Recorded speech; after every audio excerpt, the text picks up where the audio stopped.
आखिर रूस के आगे खड़ा हो ही गया भारत। भारत का ये कदम पुतिन को कर गया मजबूर। भारत रूस को तोड़ने वाली साजिश का पर्दाफाश।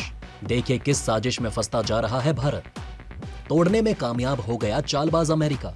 देखते ही देखते बिखर जाने वाले हैं दशकों पुराने रिश्ते। दोस्तों, पूरी दुनिया ये टकटकी पसारे बैठी थी कि कब प्रधानमंत्री नरेंद्र मोदी पुतिन से युद्ध रोकने को कहेंगे। पूरी दुनिया इसी कोशिश में लगी रही थी कि पहले रूस को छोड़ो, भारत को मनाओ, क्योंकि रूस नामक ताले की चाबी भारत है। अगर भारत कह देगा तो रूस उसकी बात टाल नहीं पाएगा, चाहे जो हो जाए। शायद आज वो पल आ चुका था। नरेंद्र मोदी ने हुंकार भर ली है और अपने जिगरी को युद्ध रोकने के संकेत दे दिए हैं। भारत रूस के खिलाफ जा रहा है, जो कि बहुत अच्छे संकेत नहीं है, और इसमें भारत और रूस के खिलाफ बड़ी साजिश रची जा रही है। आज दोस्तों, अपनी इस रिपोर्ट में हमने उसी साजिश का खुलासा किया है। आइए आपको बताते हैं कि आखिर भारत ने कैसे रूस के खिलाफ इतना बड़ा कदम उठा लिया। आपको बताएंगे कि भारत के इस कदम ने कैसे पुतिन को कमजोर कर दिया और पीछे हटने पर मजबूर होना पड़ रहा है। इसके साथ ही साथ मुख्य खबर में आपको बताएंगे कि आखिर अमेरिका और यूक्रेन की कौन सी साजिश है जो भारत और रूस को तोड़ने में सफल हो गई। आखिर किस जाल में फंसता जा रहा है भारत।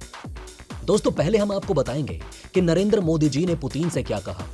इस मामले पर भारत के स्टैंड से रूस क्यों सदमे में है और इससे रूस का टूट जाना क्यों तय बताया जा रहा है। और इसके बाद अंत में उस साजिश से पर्दा हटाएंगे जिसने भारत की आंखों में पट्टी पहना दी है। दोस्तों, 16 सितंबर को जब भारतीय प्रधानमंत्री नरेंद्र मोदी ने उज्बेकिस्तान के समरकंद में शंघाई सहयोग संगठन शिखर सम्मेलन के दौरान रूसी राष्ट्रपति व्लादिमीर पुतिन से मुलाकात की। बैठक की शुरुआत में पीएम मोदी ने पुतिन से कहा था कि मैं जानता हूं कि आज का युग युद्ध का नहीं है, और हमने आपसे कई बार फोन पर बात की है कि लोकतंत्र, कूटनीति और संवाद जैसी चीजें जो दुनिया को छूती हैं, आज हमें इस बात पर चर्चा करने का मौका मिलेगा कि आने वाले दिनों में हम किस तरह से शांति की राह पर आगे बढ़ सकते हैं, और मुझे भी आपके दृष्टिकोण को समझने का अवसर मिलेगा। दोस्तों, बड़ी बात तो यह है कि मोदी की इस बात पर पुतिन भी बोले थे। पुतिन ने मोदी को जवाब दिया, मैं यूक्रेन के संघर्ष पर आपकी स्थिति जानता हूं, आपकी चिंताएं जो आप लगातार व्यक्त करते हैं। दोस्तों, युद्ध के 7 महीने बाद प्रधानमंत्री नरेंद्र मोदी की टिप्पणी ने दुनिया का ध्यान खींचा है, और भारतीय पीएम जो लगातार पुतिन की आलोचना करने से दूर रहे, उन्होंने अब अपना रुख बदल लिया है। कुछ दिनों बाद फ्रांस के राष्ट्रपति इमैनुअल मैक्रोन और अमेरिकी एनएसए जैक सुल्विन ने पीएम मोदी की टिप्पणियों के समर्थन में अपनी आवाज दी और रूसी राष्ट्रपति से यूक्रेन पर युद्ध को तुरंत समाप्त करने के लिए कहा। मैक्रोन ने यह भी कहा कि जिन देशों ने तटस्थ और गुटनिरपेक्ष नीति को चुना वे गलत हैं और उन पर बोलने की ऐतिहासिक जिम्मेदारी है। उन्होंने ये भी कहा कि भारत के प्रधानमंत्री नरेंद्र मोदी सही थे जब उन्होंने कहा कि समय युद्ध का नहीं है, ये पश्चिम से बदला लेने का नहीं है, या पूर्व के खिलाफ पश्चिम का विरोध करने के लिए नहीं है। ये हमारे संप्रभु समान राज्यों के लिए हमारे सामने आने वाली चुनौतियों का एक साथ सामना करने का समय है। वहीं वॉशिंगटन डीसी में अमेरिकी एनएसए जैक सुल्विन ने कहा कि मुझे लगता है कि प्रधानमंत्री नरेंद्र मोदी ने जो कहा वो सही और न्यायपूर्ण है, और संयुक्त राज्य अमेरिका उसका स्वागत करता है। अमेरिका स्थित institute for the study of war, जो पिछले 211 दिनों से युद्ध पर नजर रखे हुए है, उसने कहा कि 21 सितंबर को पुतिन की आंशिक लामबंदी की घोषणा रूस की लड़खड़ाहट में कई समस्याओं को दर्शाती है। यूक्रेन पर आक्रमण के बाद जो घटनाएं घटी हैं और जो नुकसान हुआ है, उसकी भरपाई मॉस्को अगले कई सालों तक नहीं कर पाएगी, और आने वाले कई महीनों तक रूसी सैनिकों को कोई ज्यादा शक्ति नहीं मिलेगी। और इस युद्ध में रूसी सैनिकों को जितना नुकसान हुआ है, साल 2023 तक उतने सैनिकों को और सैन्य साधनों को बनाए रखना अब रूस के लिए संभव नहीं होगा।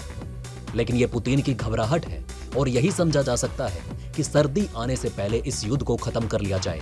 पुतिन ने इसके साथ ही परमाणु युद्ध की भी साफ शब्दों में धमकी दे दी, जिसका विरोध रूस ने भी किया है।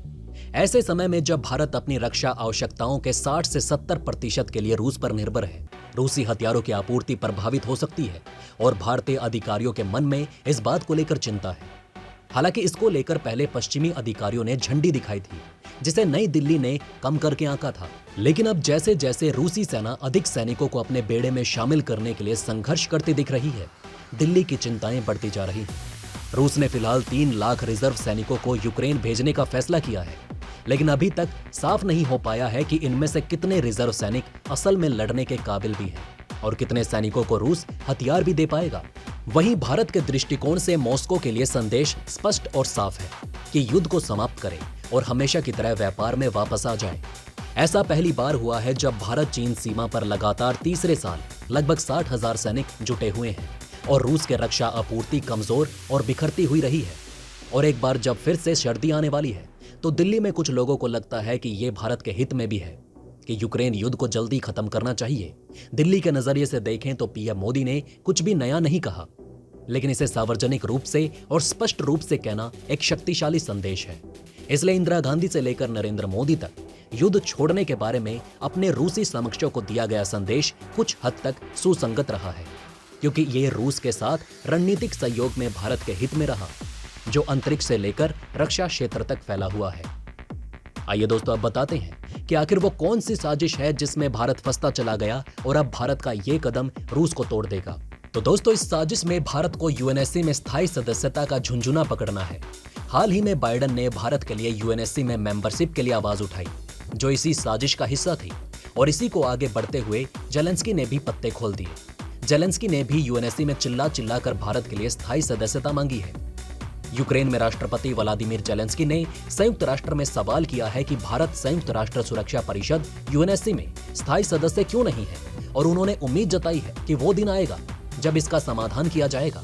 जेलेंस्की ने संयुक्त राष्ट्र महासभा की आम बहस में विश्व नेताओं को अपनी पूर्व रिकॉर्ड किए गए संदेश में कहा कि संयुक्त राष्ट्र में सुधार के बारे में बहुत सारी बातें हो रही थी, लेकिन फिर ये बातें अचानक क्यों बंद हो गई, कोई परिणाम नहीं निकला।